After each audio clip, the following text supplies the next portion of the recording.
Well, it is Turnbuckle Talk, episode 372. More cross promotions, but this is we don't have no Carl Carafel. We don't have an OMD, but we do have a Bulkster with us at the start of the show. Bulkster, brother, how are you doing today? Folkster's doing good, man. It's been a nice day out today. Got some yard work done. Come in here and I got the invite to come on and do Turnbuckle Talk. I was excited and I just figure come in here and spit some opinions on what's going on in the wrestling world. Yeah, and there's quite a little bit of stories that I've got listed here, a little bit here. But I too wanted to talk about my day. I went out and did some clothes shopping, which is very rare for me. Got myself some new pairs of shorts and whatnot. All right. Feeling pretty good that I did that, got that out of the way, because it's been something that I've been trying to do for months, but just never had the time to do it, Well, I'm glad that he's able to go out there and capture the spirit world. of spirit of the summer. But yeah, what do you say we get right into this? Let's get right into our first story of the day, guys.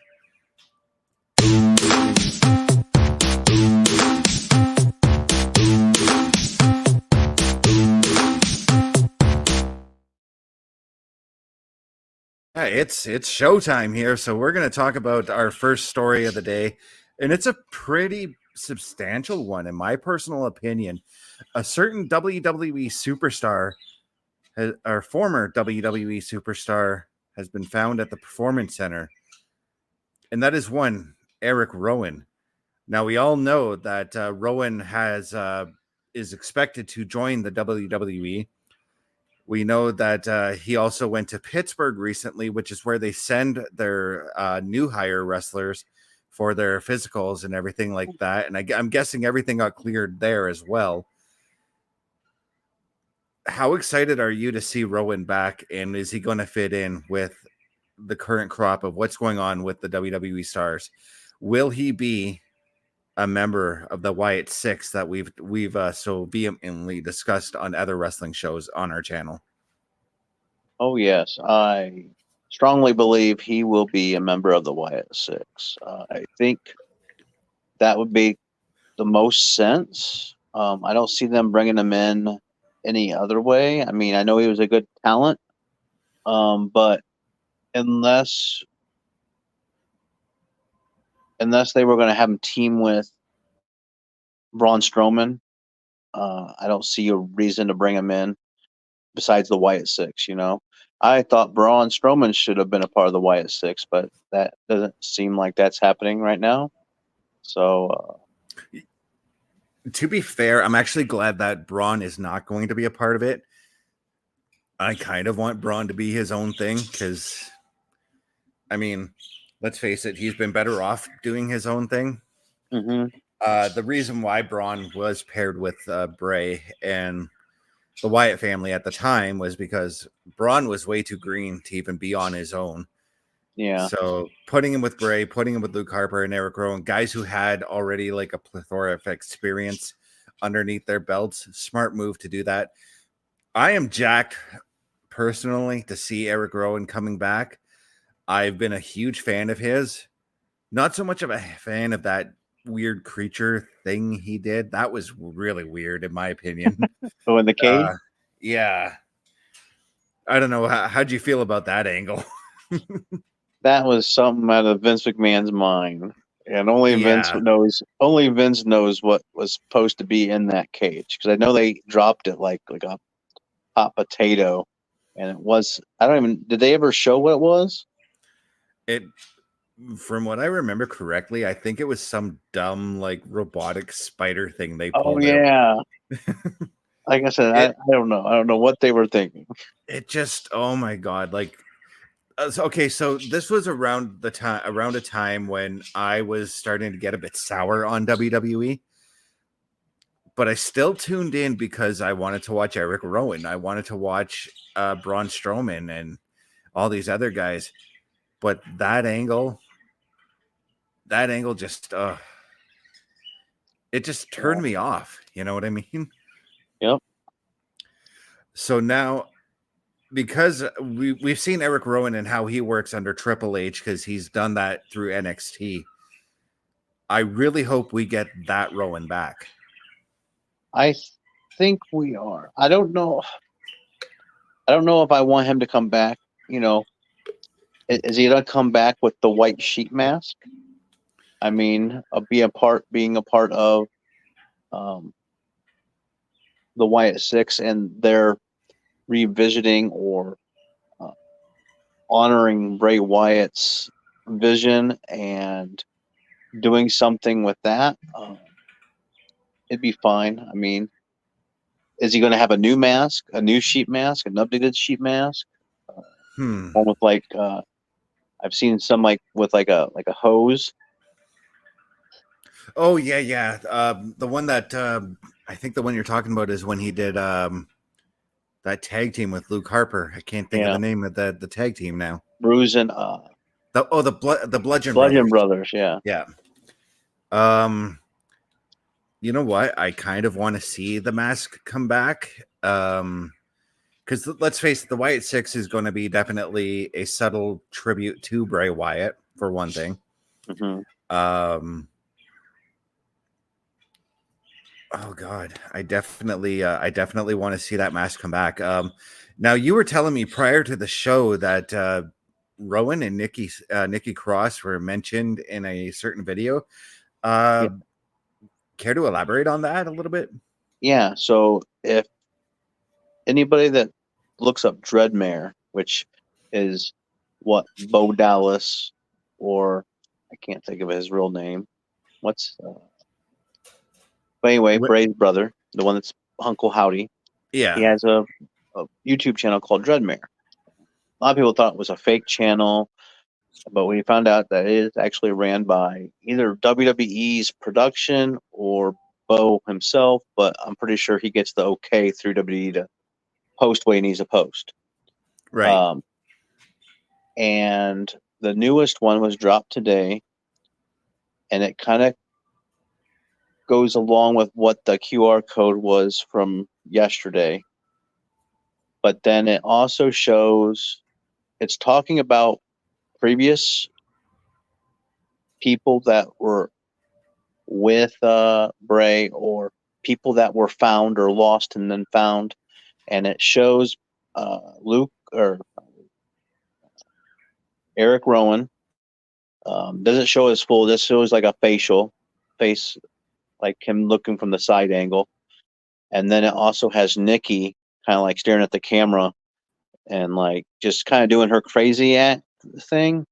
Like, so I think we're going to get, we know them two. They didn't really mention anybody else or show anybody else. They showed a figure standing to the back, but it didn't look like anybody that I would have known. It didn't look like Dexter Loomis. It didn't look like, so I don't know who this dark figure is that was standing. I don't know if it was a CGI type thing, because it didn't look like it was real. It looked like maybe it was more of a CGI type thing. So anyway, that's what they've dropped. I got to actually rewatch it again to kind of get everything. I kind of skimmed through it, but I did notice them two faces in the video. Yeah, and another one of the rumored names for the Wyatt Six, now I don't think he is joining the Wyatt Six, was Sean Spears. Is that a possibility that it might have been him? It might have. I didn't even think about him. The guy had a trench coat on. So if it was Sean Spears, I don't know. See, when you say trench coat now, I immediately think of Undertaker, who's or Dijak.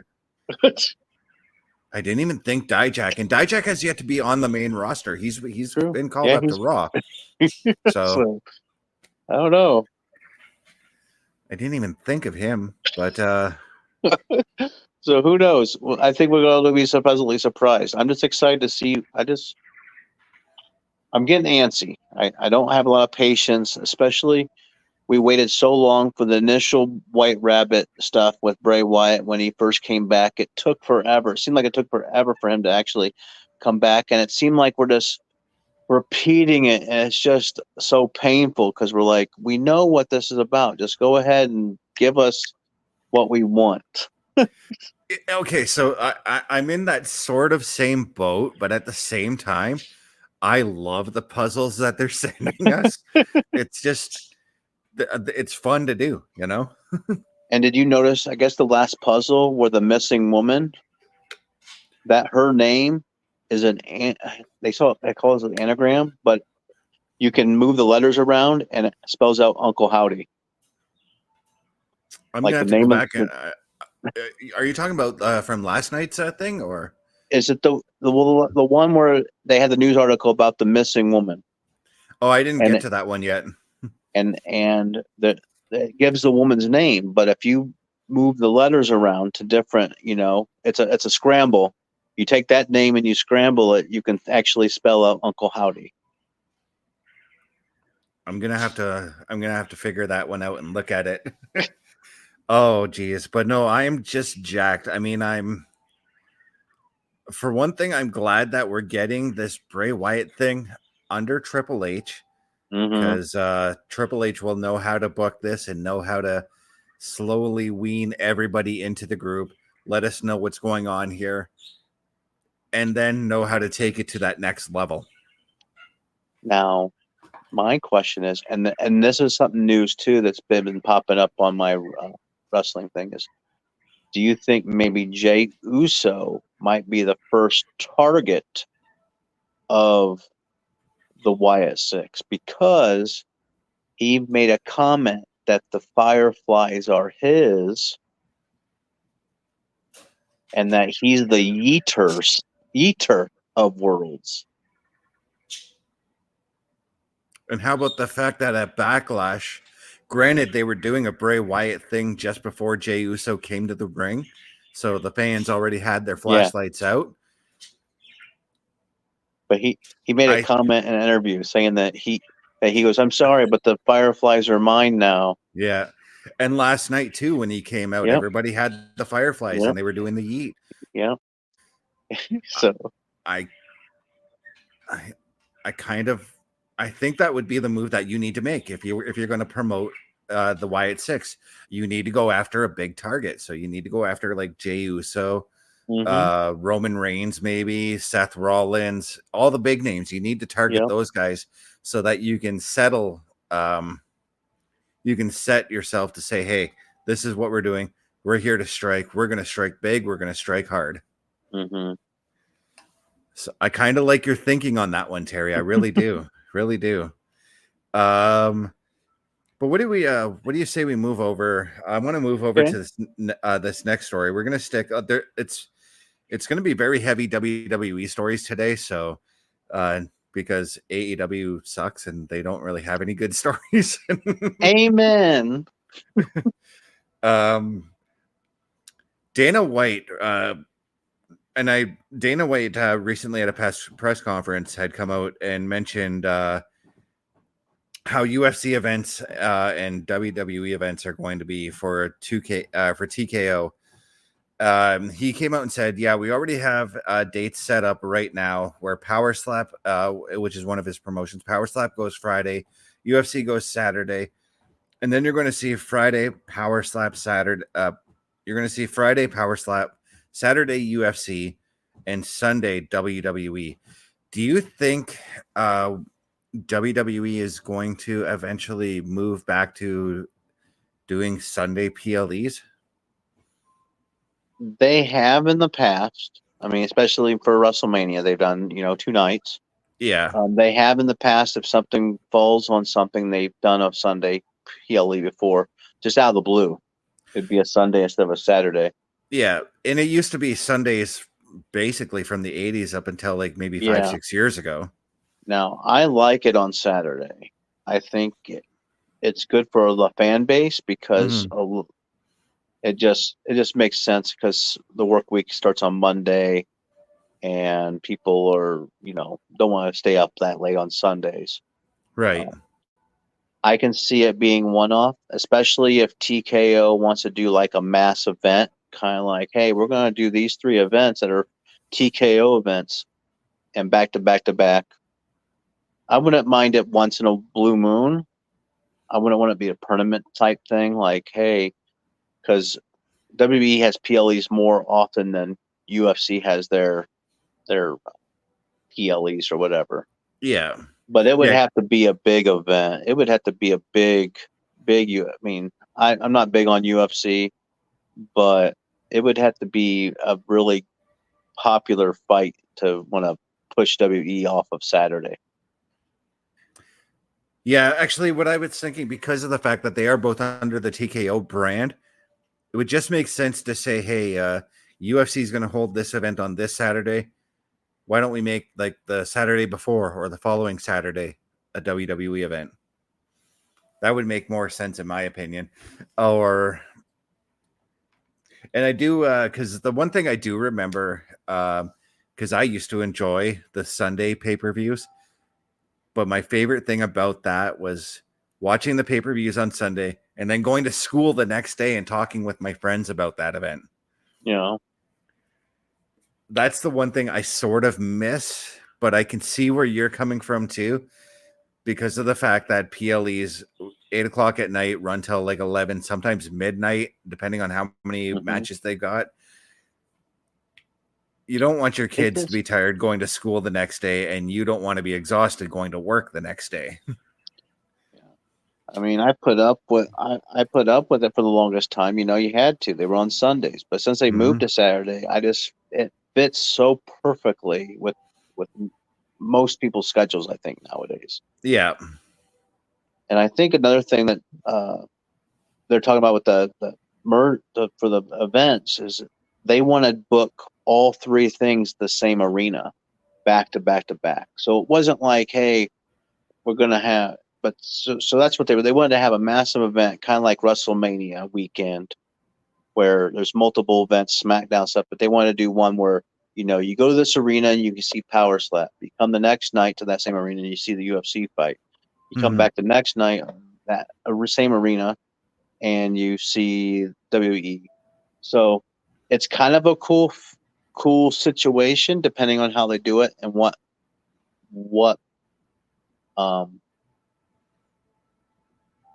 I mean, it could work. I mean, then they could get fans from both. I think they're trying to merge fans. Like, get some UFC fans to come to WWE pay-per-views, WWE fans to go to UFC fights or go and see them. Maybe be enticing and say, hey, I've never seen a UFC fight. Let's go to one since we're going to be in that city or wherever. So it'd be interesting, but the one thing I'm thinking about is the logistics for a setup. Like, of course, because like the Raw stage, the SmackDown stage, I know for a fact you need like 2 or 3 days with the arena to set that up. Yeah, that's what's going to be difficult is that they have to switch that out the same day or that night. So you could, I mean, you probably could do it like, well, you know how the Royal Rumble has their setup because they always do baseball stadiums, so they always set it up so that the wrestlers come out of the dugout. Yeah, I think you could do it that way, and it would make sense. Now the thing is, because it wouldn't be hard to take down the octagon and add the seats in for the ring for the WWE the next night. That's something that can be done overnight. It takes a couple of hours to do it. I've done it, so I know how it's done. So, I actually would not mind if they did that. Even if they did it in like a city though that had like 3 major venues that you could do it at. Yeah. Like say for instance, Toronto, for instance, you can do it you can do Power Slap at the Coca-Cola Arena, which is like a little 9,000 seat arena. You can do UFC at Scotiabank Center, which is a 20,000 seat arena. And then you can do WWE at the Sky Dome, 67,000 seat arena. That would be really cool. Yeah, that would be cool. Like I said, I think it'd be an interesting worth a try. I'm saying they're trying to come up with different things, and that's cool. Being inventive. See if it works. And the cross promotion out of that would be totally insane. Totally insane. Because that Dana White you would have UFC guys appearing on Raw, appearing on SmackDown to promote their fights. Then you would have WWE. You could have WWE stars appearing at UFC events to promote the event, promote whatever matches they've got going on.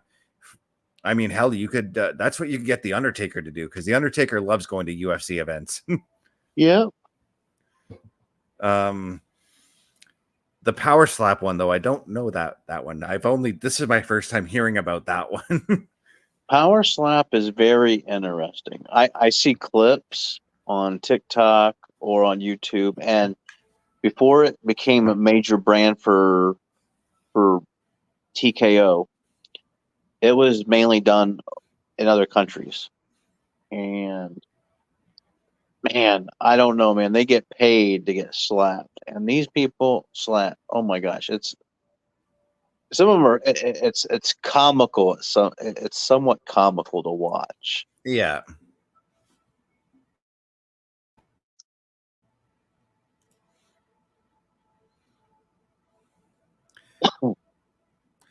Oh, we got somebody coming in here saying, "I bet Terry's chair has a permanent hash mark on it. It'll be there thousands of years in the future." And then they go on to say, "Sorry, that was rude of me. You're beautiful, really, Terry. Have a good one, mate." I take it that's one of your. Sorry, I don't know. It's all right. It's all good. It's a good laugh, man. But no. Yeah. So this power slap is basically a slap competition, essentially. Is that what I'm gathering out of it? Yeah. So basically, the rules are you stand at a table, kind of like if you was doing arm wrestling. Okay. And you powder your hands and everything, and the one person is a slapper at first. They flip a coin, see who slaps first. Whoever wins, you get to stand. The person that's being slapped can't flinch. It has to stand there and take it. If he gets knocked out, he gets knocked out. If he is not knocked out, then it's his turn to slap the other guy. And they go 3 rounds and see who can basically survive. Okay. I know what you're talking about. I've seen. Now that I remember, I've seen Aussie Man reviews talk about this, and I'm just giving a big shout out to Aussie Man because I love his videos. Yeah, I think that'd be intriguing to see here. Yeah. I think that, yeah, if you were to do Power Slap, UFC, and WWE inside of one weekend, inside of one arena, I think you would have to go for that minimalist setup, because the UFC prides itself on that minimalist setup. Like, all it is just an octagon and a walkway, right? For their fights. And you can do that. I mean, we saw it at Backlash. We saw just a minimal setup. We've been getting minimal setups from the WWE, and it's been working massively. They kind of remind me of what they do to set up for live events. I mean, it's pretty similar. I froze up for a quick second. I didn't catch what you had said, Terry. I said their setup now is very similar to their live events with the smaller screen and stuff, because they do have a small screen, a small Titantron type thing, and an entrance, and it's very similar to what they do now for Raw and SmackDown. So I have to ask you, because I haven't been to a live event in over almost 15 years for WWE. With that Titantron, do they show like the match on the screen if you're in a spot where you can't see the match or anything like that? No, it's mainly there just for the entrance, and then they have the graphic in the back of it. But no, they don't do nothing like where they show the match or anything. You kind of think that they would, but what do you say we move on to this story? And this is actually something that kind of confuses me because I'm a fan of horror, but I'm not a fan of this person. um, Charlotte Flair has been signed on to do a horror flick. Sorry, I'm trying to get to the article. My phone froze up here. She's signed on to do a horror flick called "You Lose, You Die." It's being penned by a guy by the name of Carl Spiff TV Suarez. The cast includes Charlotte Flair, Freddie Rodriguez. It's in pre-production, which means that they're sitting down, they're organizing everything, they're getting all the actors they need, they're getting all the crew that they need. What do you make of this decision for Charlotte to actually go Hollywood, as it were? More power to her. If it works for her, I mean, that's just a step up. I'm not be opposed to anybody bettering themselves or bettering their thing. I mean, yeah, she's a great wrestler. She is recently seemed like she's injury prone, so it's probably good that she gets another avenue of income for the future. Right. Yeah, because I mean, when she got hurt just recently, she was just coming back from another injury. Yeah. I do think that this is probably the time that she should start looking at other avenues for her to make her income. I mean, she can't just rely on Andrade's income or Daddy's income. Yeah. Especially when Daddy keeps getting in trouble. Yeah. Or her own income, because I mean, like, let's face it, she's the top the top woman. Yeah. Mm-hmm. I'm intrigued but at the same time, as I said, I'm not quite a fan of her. I would like to see her do something outside of the WWE, though. I'm going to preface this quickly too. I'm a fan of her in-ring work. I'm just not a fan of her going after the championships as soon as she comes back. True.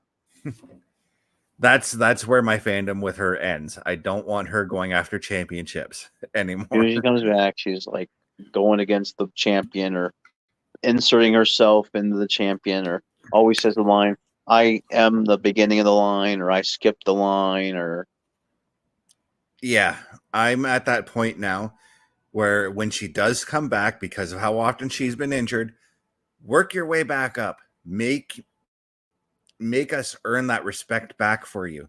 Make it so that we want to see you go after that championship. Ric Flair has done that numerous times, so I don't understand why Charlotte can't do it. Yeah. I think at the time it was just like we didn't have enough talent, but I think we're getting enough talent now that she can have a lot of good matches in the mid card, working her way up to the main card. Yeah.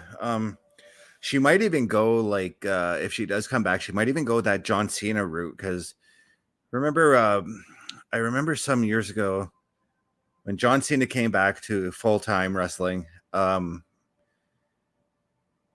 My first thought was, oh crap, he's going after the champion. And AJ Styles, I believe, was the champion at the time. And we got that match, and I'm like, shit, John Cena's gonna win, isn't he? And lo and behold, AJ Styles pulls off the win. So I'm like, okay, what are we doing with John then? And we start seeing John like actually moving himself down the card, winning the US title, and then having that friggin' awesome run with the US title. Yeah. With the US title open and challenging Sami Zayn, and that was a fantastic match. I want to see Charlotte do that, because Charlotte can put on great matches. Yep. But I don't need to see her fighting those great matches for the championship. What's your thought on that, Terry? Like I said, I like that idea. I mean, she needs to come back and, just kind of, if she's going to start looking at maybe Hollywood roles, start teaching some of the younger talent, anything that she can pass on, put over other people. I think she can still have some miracle crazy matches that would be great to see. I wouldn't Yeah, mind if it's good for a title match. I mean, she don't like you said, she don't have to win. Put on a good match to put over the champion. mm-hmm. Like I would love to see her face Tiffany Stratton. I think that would be a great match. I kind of want to see that too. I do, but I want to see it as Tiffany as the champion. Yeah. I do want to see that. Another match that I had thought about just off the top of my head, because I do believe that at some point this year we're going to see her as the champion. And we know Charlotte's going to be coming back around SummerSlam, I want to say. It might be longer now with this movie now that she's working on. I want to see her and Liv Morgan at some point too. Yeah, that would be interesting. Because if you look at what they're doing with Liv Morgan, they're giving her like these top stars. She went through Rhea, she went through Nia, now she's going through Becky. She's getting like these top names, and it's all designed to push her to that upper spot, right? Mm-hmm. So, Yeah, I mean, I feel like interesting. I feel like Charlotte could also be that person to help Nia or to help Liv Morgan out. Let's hope she actually does that. Yeah. The one thing I don't want her to do when she comes back is I don't want her in an angle with Andrade. They can stay apart. Yeah. Well, right now I think they're still trying to figure out what they're going to do with Andrade. Yeah, I mean, they didn't really do anything with him on SmackDown. I can't remember if they did or not. He's on SmackDown now, so. But yeah, I'm intrigued. I think I'm going to find a way to watch this movie once it comes out. I'm going to read deeper into it once more information on this movie comes out. Mm-hmm. I'm intrigued. I'll check it out, see what it's about. If they're shooting in my city, fuck, I'll go and be a part of the crew. Cool. Because I've done movies before. I know what it's all about. But yeah, and it's actually not a bad way for her to start. This is a low budget film. And when you're getting into film, in order to build your name, one of the best things to do is to start with those low budget movies and then work your way up. I mean, you can't exactly do it like John Cena and The Rock did, who got blockbuster movies right away. Well, like I said, if it's a movie for Netflix or if it's a movie for one of the streaming services and it's like straight to streaming, it's still pretty good. Yeah, I mean, like, not to boast again, but the first few movies I worked on were just little low budget, only going to be released to a couple of theaters, and then we're going to put it on streaming services, movies. And through that's how I got to meet Roddy Piper, actually. Okay. But yeah, like I'm happy for her. I'm gonna check it out, see what it's about.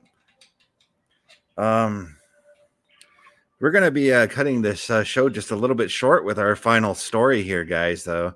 Actually, this is kind of a big one here. Just give me 1 second here while I load this up. We're going to play our Showstopper segment.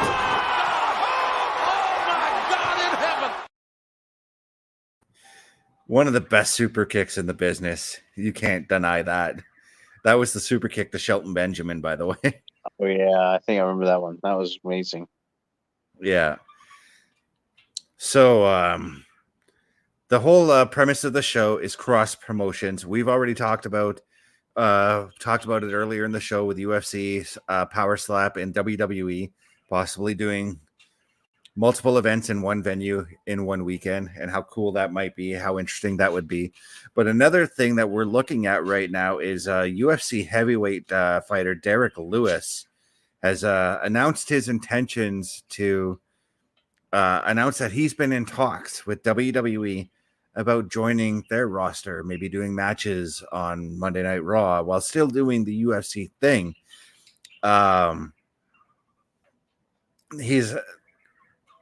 It's saying here, ever since WWE and UFC merged into TKO, there's been speculation of cross promotion and fighters making the jump to WWE, while WWE guys make the jump over to UFC. I mean, we've already seen that with Bobby Lashley. CM Punk has done it.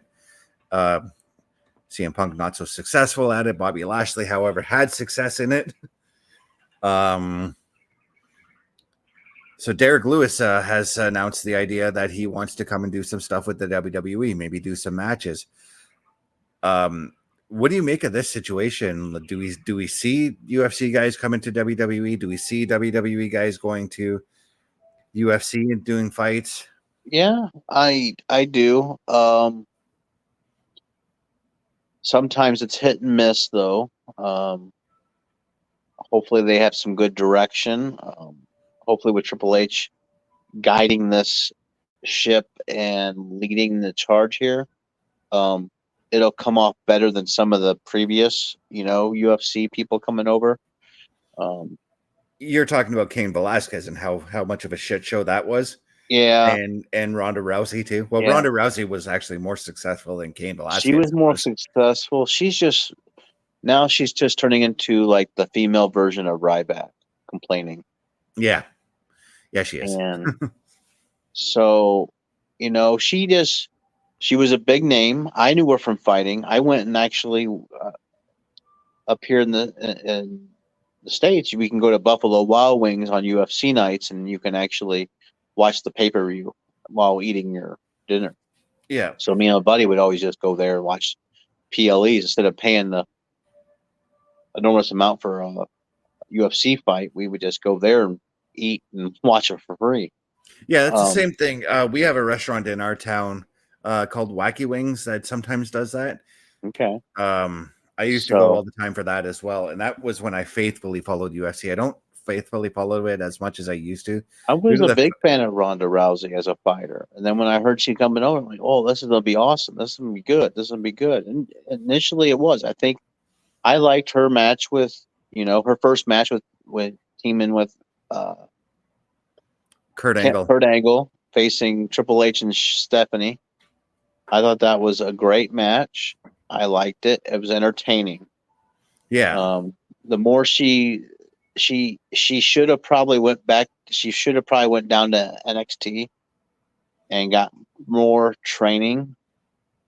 Because the inexperience and greenness showed throughout her whole career, and she didn't look like she was wanting to improve. She was just living off her current name and popularity, and her entrance music, and her facial expressions. I mean, she had some really good facial expressions when she'd come out looking like she was pissed. I always enjoyed that, like she's like unstoppable. But yeah, these newer people, they need to. I don't think we'll see too many WWE guys going over there like we did in the past. I mean, right now we're seeing WWE guys just going there, sitting in the crowd. Yeah. And there's maybe one or two names that I really think could go in the octagon, and that's Bobby Lashley and Brock Lesnar. Yeah. But I don't think they're going to touch Brock given the current scandals going on with him. Yeah, true. So, yeah, I mean, I'm not super excited about it. I mean, the only other person that I would really like to see because of personality-wise would be Conor McGregor.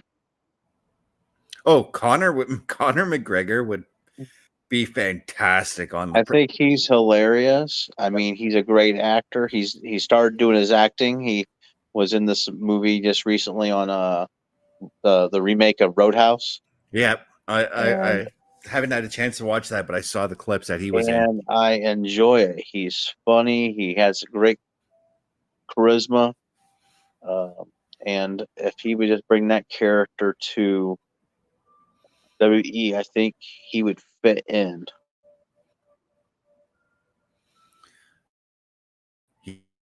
Yeah.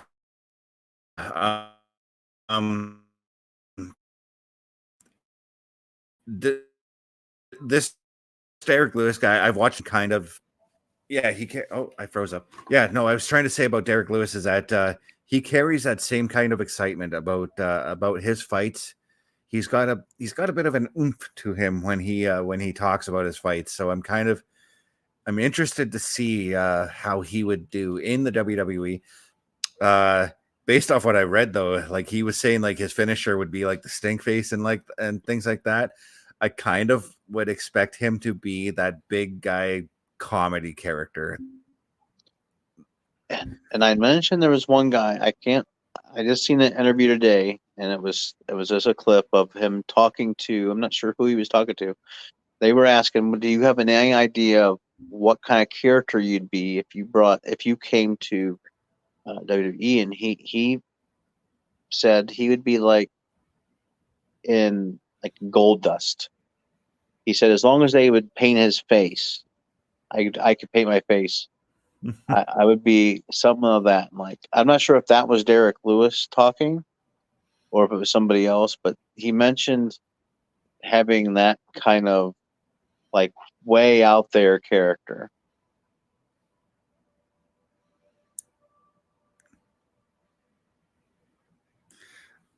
Oh yeah, I believe it was Derek Lewis as well because I'm seeing just the amount of stuff that in this article that I've got up, the amount of stuff he said he would like to do, and it seems to me that he does seem like he could be committed to this. And what I would do in this case is, if he does want to do it, I would do it similar to the way WWE did with bringing in Jade Cargill.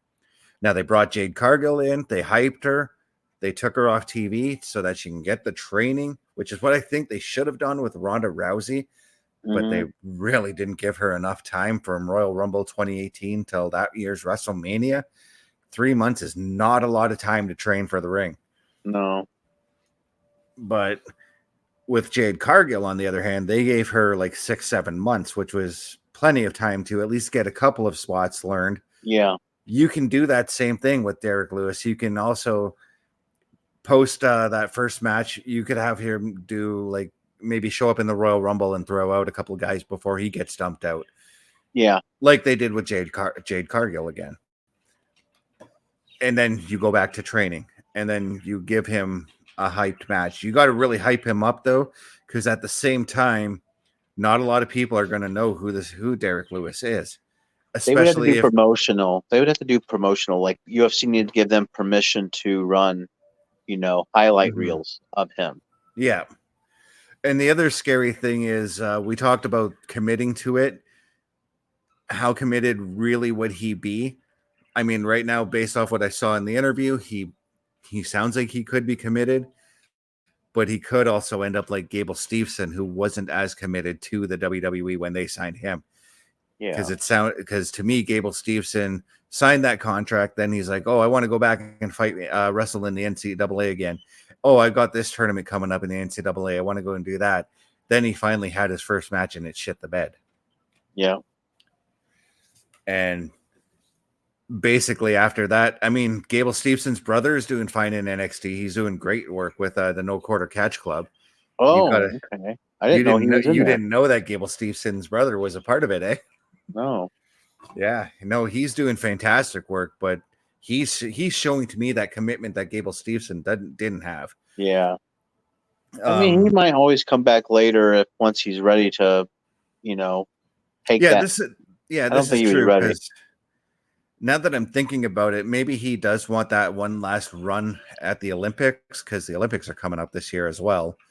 But at the point in time when they released Gable Steveson, it was just he was more or less dead weight. They couldn't figure out what to do with him. They had to let him go, give themselves back that extra couple bucks. But no, this Derek Lewis guy, right now, it does sound like he's excited about trying it out, but he's got to get through. He's got an upcoming. Sorry, when was this article dated?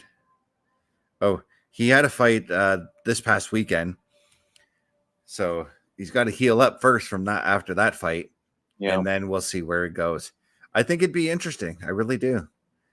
He's also got to go to, if I were him, I would talk to guys like Tom Lawler, Matt Riddle, guys who came from the UFC into pro wrestling so that he can learn how to carry himself as a former or as an MMA fighter going into the pro wrestling world. Maybe not so much Riddle, though, because Riddle had a lot of controversy on him when he left. But how do you feel like?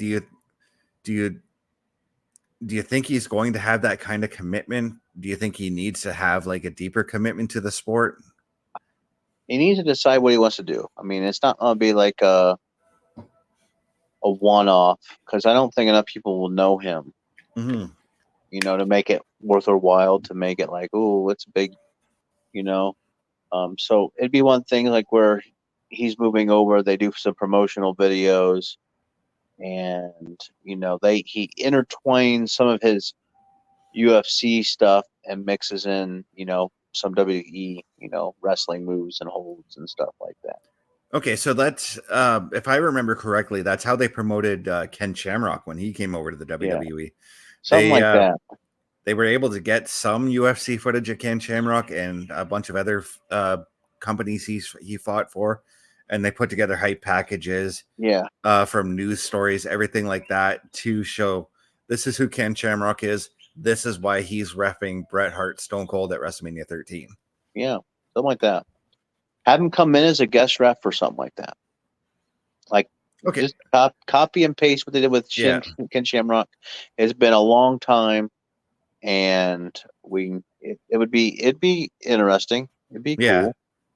They did that with Daniel Cormier, but Daniel Cormier became a guy that everybody freaking knows. Yeah, So they did the same thing with the Cain Velasquez, but Cain Velasquez at the same time, yeah, he did shit the bed with the WWE. He came in with pro wrestling knowledge. Like how did he screw it up? I don't know. It was bad. Yeah.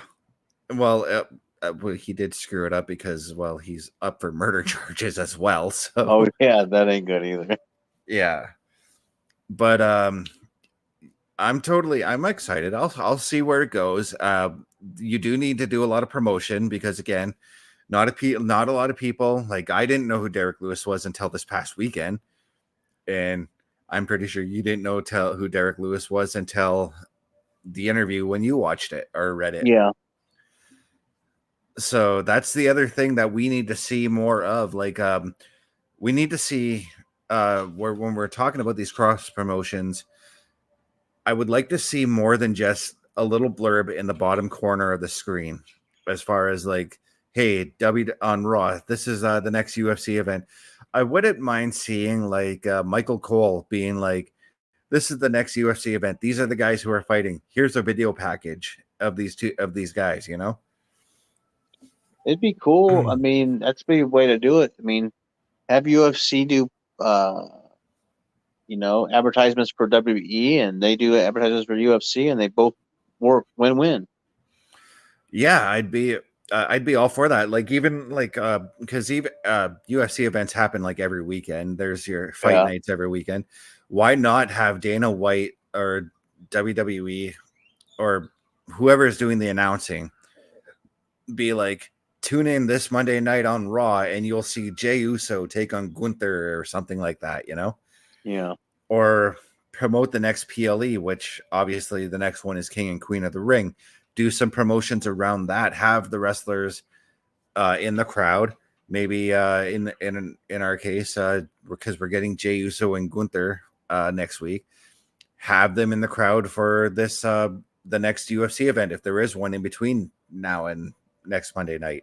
yeah, Um, that's I'm just thinking off the top of my head how you can cross promote your events and yeah, like because I'm just looking at this other thing here where several months ago we had Michael Chandler, UFC fighter, when he showed up on Raw. Nobody really knew who he was. Us on the Raw Patrol, we were like, "Who is this guy? Oh, he's a UFC fighter." Okay, what else has he done in the UFC? Why didn't we didn't get any information on if he's won championships or anything like that.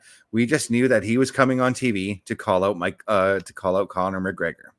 yeah, That's it. yep, I would have liked a little bit of deeper information on yeah. him. I didn't have no clue who he was at first. I was like, oh, and they said, like, okay, but then like because right now Conor McGregor's kind of like semi-retired or not taking any fights, and when He's taking fights when the money is right. yeah, That's basically what McGregor's doing right now. And I'm sure that if McGregor joined the WWE, it would only be because the money was right, you know? Well,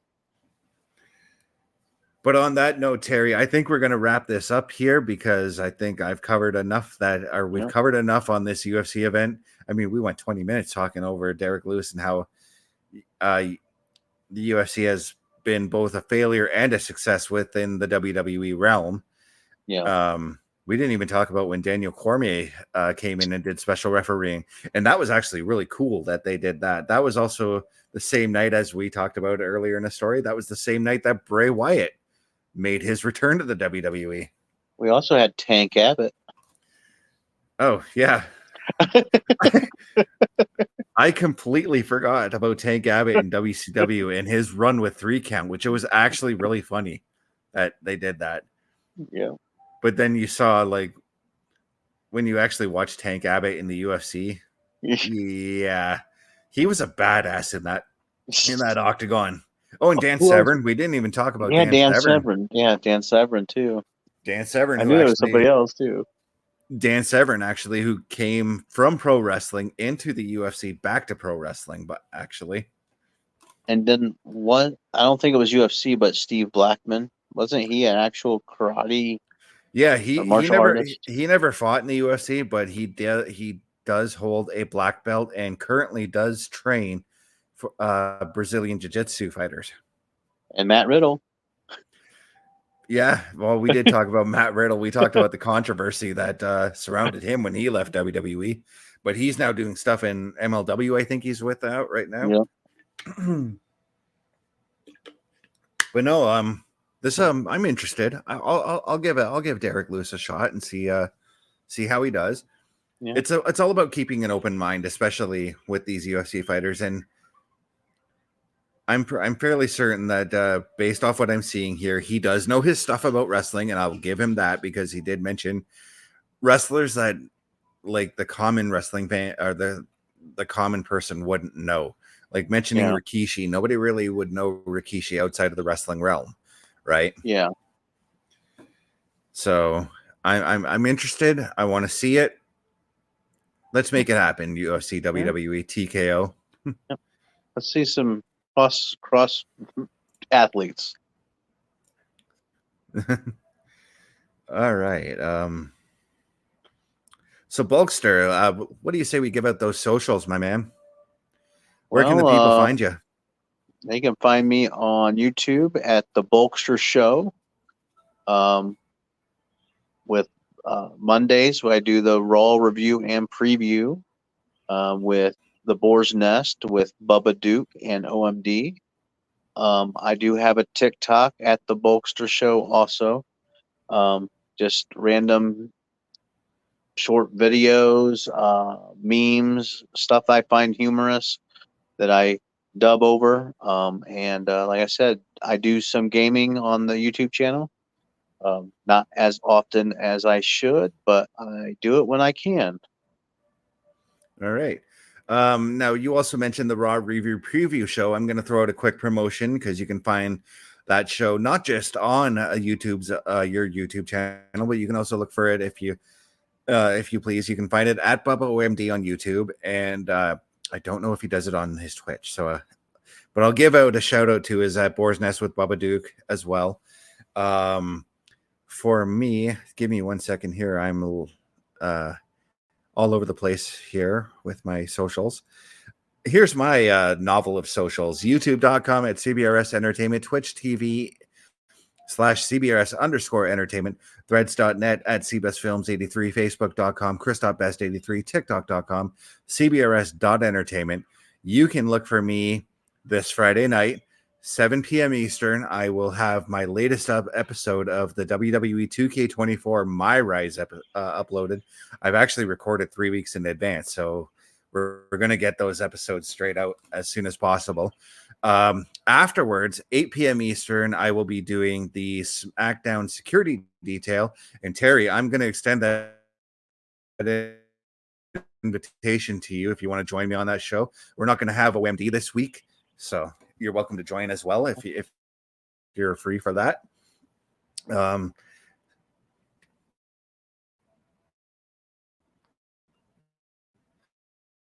And he's freezing. Okay, so let's on set.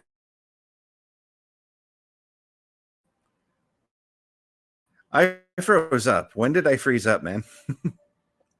After you invited me on the show for Friday. Okay.